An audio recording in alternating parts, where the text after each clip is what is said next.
It's like winter London in weather. here. One day is hot, the next minute it's cold. That is But true. hope you had a great weekend. Speaking about London people are the red part of London, no, not that white part that Yeah. is like Ikeja Electric. The red part, that place is on fire. Okay, so Absolutely. today, when I open these phone lines, the people that I want to call are people that are winning. Arsenal, the Chelsea and Liverpool and Manchester United. Please, if you call, if at all we take your phone calls, because yesterday was Sunday and we are going to have mercy. Please call with humility. I don't want people to raise your voice this morning. My ear only hears winners. Do you understand? Oh I don't wow. want to just so call with humility and submission when you call these phone lines. But Arsenal fans, you can do anyhow you want. Elephant 23. All right. We'll be taking the stories, but first of all, let's tell you how you can be a part of this show, Zibby. All right, you can tweet at smooth981 or just send us a message via WhatsApp 0809 4440981, or better still, Tega will let you know when you can call 01 Plus, we're streaming the show live on YouTube. Hi. So just search for YouTube and search for Smooth 981. You'll find us on there and you'll see how cold Tega really is. Yeah, cold up top.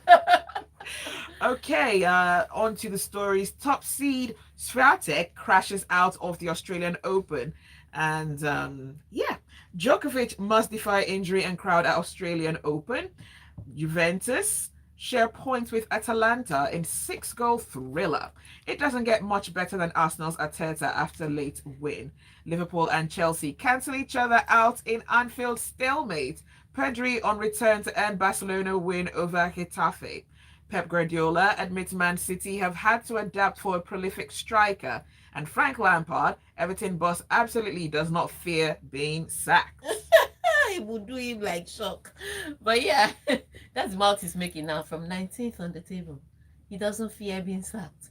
But that could be a reality. So please, Everton, this Monday morning, give me some violence. Some hot violence. But let's take the first story. Let's go to Australian Open. All right, top seed Iga Swiatek was bundled out of the Australian Open fourth round on Sunday, with title threat Coco Gauff also exiting in tears as a pair of underestimated Grand Slam champions tore open the women's draw. Now, Tsitsipas says it was a long match. I felt like I spent a century on this court. It was a ripper, as they say here. I can feel my face burning from the effort today. 4 hours. Yes. So let's start with the ladies first. This it was a shocking day, but if you have been following the trend in Australian Open, it won't be too shocking. I think Swiatek started the year in tricky form because she gets to Australian Open, and I mean, looking at her draws, especially because of what she did last year, where she was like 2 or 3 levels above everybody else on the WTA tour, she gets into the Australian Open and she has a pretty shaky first round matchup, second round matchup. Um, you watch the struggle in those two matchups, and it was really from her racket. Not to take away from what the other opponents were doing, but she was struggling with her serves. She's one of the best returners on court. She was struggling with that. She was struggling with her timing. So everything seemed a little off. Third round match, she looked like she had gone back to status quo, but she set up against Elena Rybakina. Now, Elena Rybakina, no, not a lot of people know this, is a Wimbledon Grand Slam winner. So she's not just any random girl. She actually plays fantastic tennis, but she doesn't have the consistency, and she doesn't have as much arsenal when it comes to at least court coverage, and shot selection that Swiatek has. So because of these struggles that Swiatek had in Australian Open, it was always going to be a tough match. However, to lose in straight sets to Rybakina had to be clinical. She had to be lethal and effective on the day, and that's what she was. Her serves did not let her down, and Swiatek's serves let her down. When it came to shot selection, she was hitting the lines and the angles, and Swiatek was struggling. So she comes out tops. It may be a surprise, but yeah, not the most shocking thing I've seen. Now, for Coco Gauff, on the other hand, yes, she's a fantastic player. Yes, she knows how to play well, but Yanela Ostapenko, is she won her first Grand Slam when she was 20. She's not remotely a bad tennis player. What she lacks is discipline. Oh no, no, Wow. Ostapenko lacks discipline. She has discipline in character, discipline in training, discipline in form. She's just indisciplined come all round. So that's the only reason why Yelena Ostapenko is not a household name. Mm. It's not her tennis. Her tennis is absolutely beautiful. Her character is where she needs to work on. If you see her, you know she eats anything she wants to eat. She trains when she wants to. She's just She lives for the moment. she needs She can't be exactly. stressed. So every once in a while, she comes back to remind us that look, I can play tennis. So I'm just playing around with people. And so that's what she did to Coco Golf. Coco Golf cried yesterday during the press conference, and one of the interviews was like, should we stop asking you questions? She was like, just no, go ahead. Let me just run through this because it was the way she beat her. It was like, come, pa. Coco. Coco, you don't know what hit her yesterday. But yeah, Yelena Asopake again. Most people would have said Coco Golf because of the way Coco Golf is athletic, her form is great, her discipline is great. But Ostapenko is very talented, very skillful, very technical. She's just not disciplined, and she chose Sunday to remind us who she is. In the men's match though, Tsitsipas almost upset by Yannick Sinner.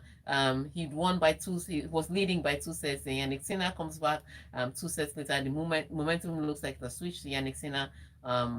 Unfortunately, Yannick Sinner couldn't carry that into the fifth, and Tsitsipas survived. So really tough one.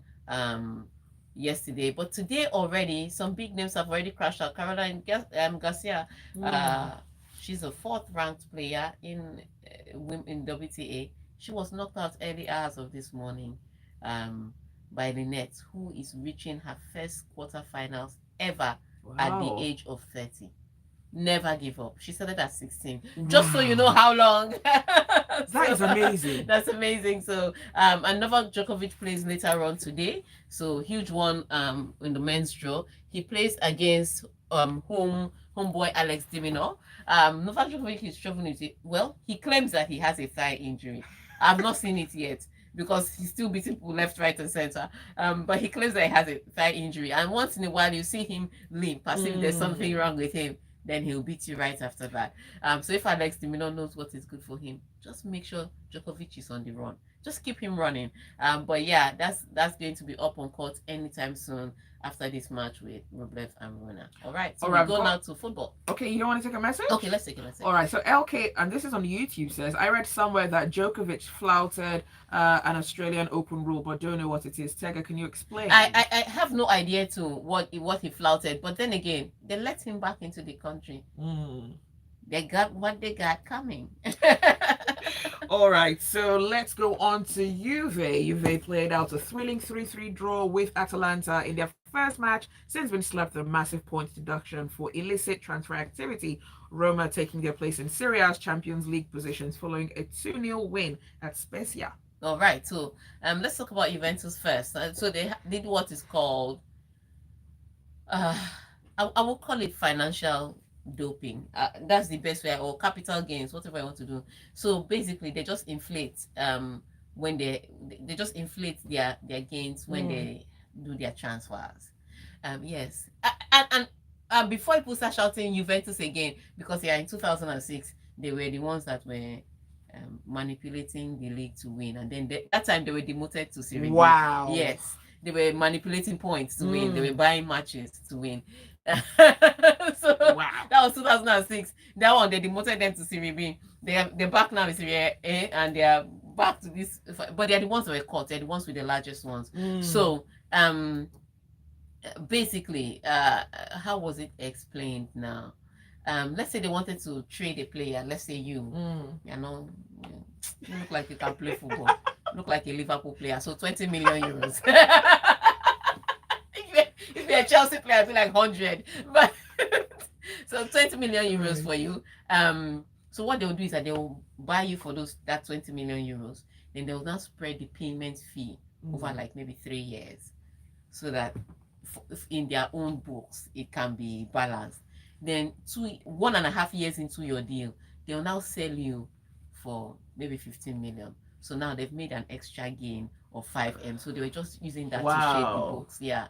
So They were caught, and they've been deducted 15 points, so they've dropped now to 10th on the table. So you can imagine coming back from that, starting a game, and your first game back is against informed Atalanta, and just 1 minute into the match, they conceded. The gods of football are not Yeah, on their it side. just looked like it was a bad day all round, but they managed to come back, fight back, and regardless of it, every time Atalanta went up, Juventus found a way to get back in. So they're back, and they were able to get just 1 point from the game, and it wasn't bad. We'll get to that story. They're able to get 1 point from the game, and it wasn't bad. So good one for them.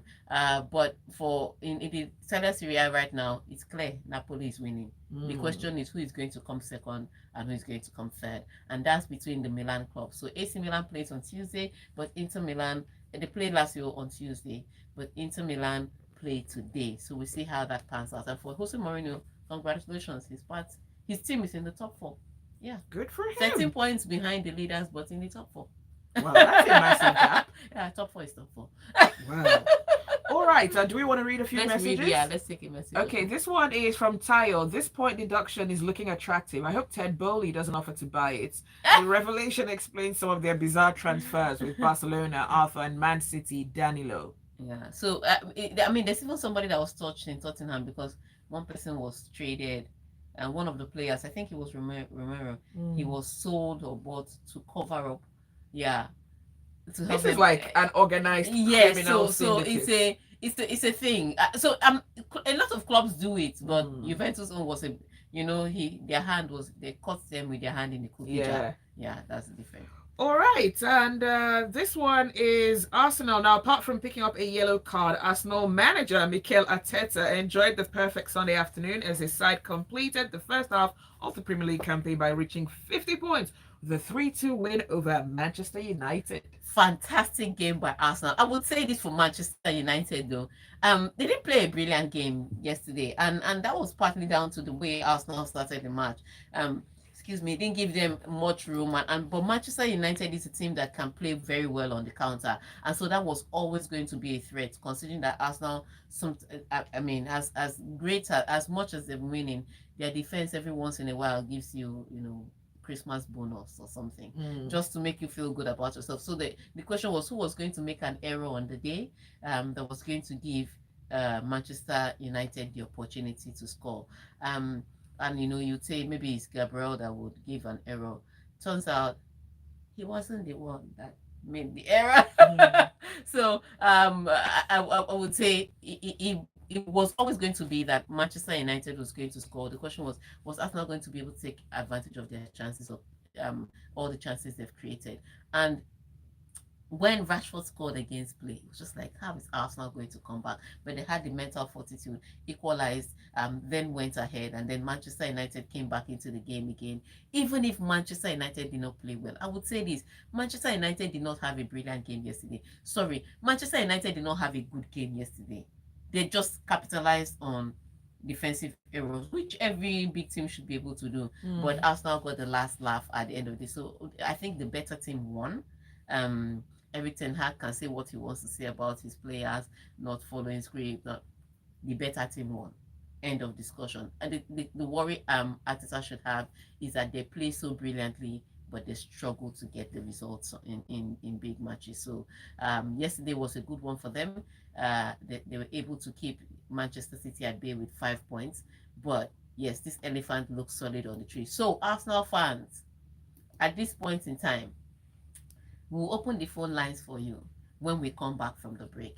And we are going to be discussing, now that Arsenal are halfway through the season, 5 points clear, and they've been able to beat, they've been able to get points off the weeks that they thought was going to wait off for, playing Manchester City, playing Newcastle, playing the London Derby. They've been able to get massive points. Do you think your team can win the league? We'll be talking about that after this break. Because some person said Arsenal cannot win the league. Arsenal cannot win the league. Oh, wow. 19 games in. Arsenal cannot win the league. I'm happy for them. It's about time. I don't even send. I'm here for the banter. Anybody that loses this league, we drag them like Tiger Jet. Oh my days. Anybody. I'm part of any mob. Excuse me. So when we come back, we'll come back with one or two messages before we open the phone lines. Okay.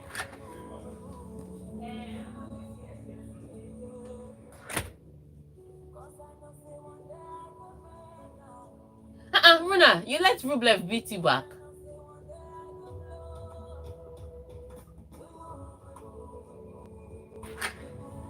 I'm going to drink water again. My dear. I coughed on air today. Like, I didn't realize my mic was still on. You know when you're tricky, like, let me just finish Yeah, let this. me just. And then I was like, oh, I finished. I'm like, I'm like, it was something. Oh my goodness. Don't worry, we are all humans. They know. Happy you. They know it's not a robot sitting behind the mic. Oh my days. It's not easy. See this guy's body. See how every part of his body is toned. Yeah, extremely toned. That's what I want for my life. But he's 19, but we will try. He's 19. Oh yeah, I can't see his face. His face looks young, but his body looks mature. Yeah, his body is. That's like a 19-year-old's body. Yeah. He's been playing this. I mean, at least for him to be here at 19, he'd have started the boys' tour. He would have been playing the boys' tour since maybe 13 or 14. Wow. 19 is actually very young. Oh, he missed it. Who is the guy he's playing against? He's playing against Rublev. Andrew Rublev. That's world number 5. But he that is 19 is world number 9. So it's not like, yeah. Wow. He had a fantastic year last year, but he's struggling with injury. So how he's winning is beyond me. He's struggling. This guy's better, and you can see that he can run a marathon after this. He looks But he's making all the mistakes in the world. Have you seen? He's making all the mistakes. This guy's going to finish him now. Finish it. Yeah. He's making all the mistakes in the world. See, so the tired guy is the guy that is head in the game. It's called muscle memory. Wow. So like when people are tired, they try to overthink. Yeah. Don't do that. Just do what you normally do regularly. Yeah. Keep it simple. That's how. So when you're overthinking and you're tired, you will make all the mistakes. True. So this is Andrew Rublev. You can see he's losing the match in his head. Yeah. This one, despite physically being tired, he's composed. Yeah, he's just using muscle memory. If you put it here, I'll put it here. It's just repeating what he does on the training course. He's not overthinking anything. Wow. Just keeping it simple. See? See? Just simple. Move him left to right. Wow, he's gonna wear this guy out. Out. He's out. That's it? Yeah, no. There's still 3 more. So you see what I'm saying? Yeah. He's just doing muscle memory. Yeah. The other guy is one now thinking extra. Oh. Wow. Pressure. I don't know. I'm just seeing so much tension and mental wahala in this people. Yep. Who's calling me at this time? It ain't gonna happen. Wait now, when we'll soon, it's not immediately. We'll take one message and we'll take 4 phone calls. They are still doing ads, eh? When we come back from ads, call us, please. And we're waiting for your call. All right, Tega. Okay, we're back. Yeah.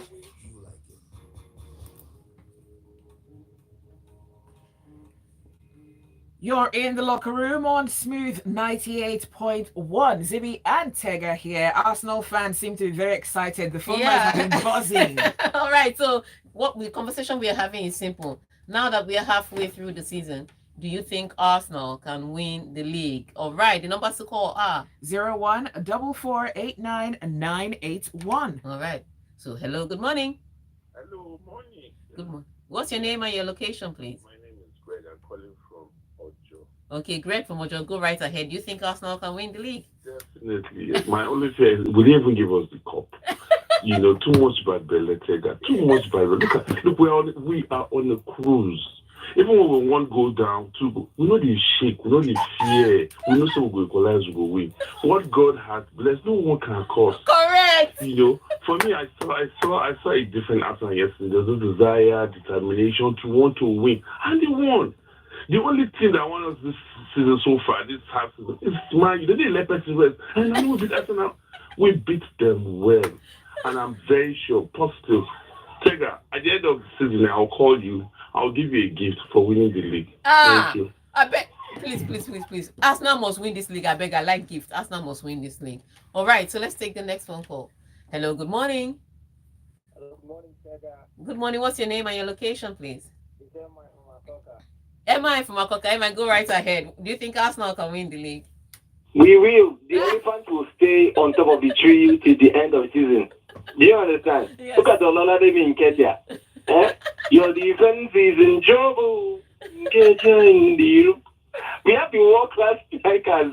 They have the best defenders. Yes, we had some mistakes with the defense, but it's mentality monsters. We are the Liverpool of 2 seasons ago, like mentality monsters. Do you understand? Like championship stuff. I've never believed in the Arsenal project like I have. Your mouth, you people can brag. These gunners, you people can brag. All right, thank you very much. Thank you. So the numbers, we're still taking your phone calls. All right. Hello, good morning. Good morning. Good morning. What's your name and your location? Steve. Your name is Steve. All right, Steve, go ahead with your summation. Do you think Arsenal can win the league?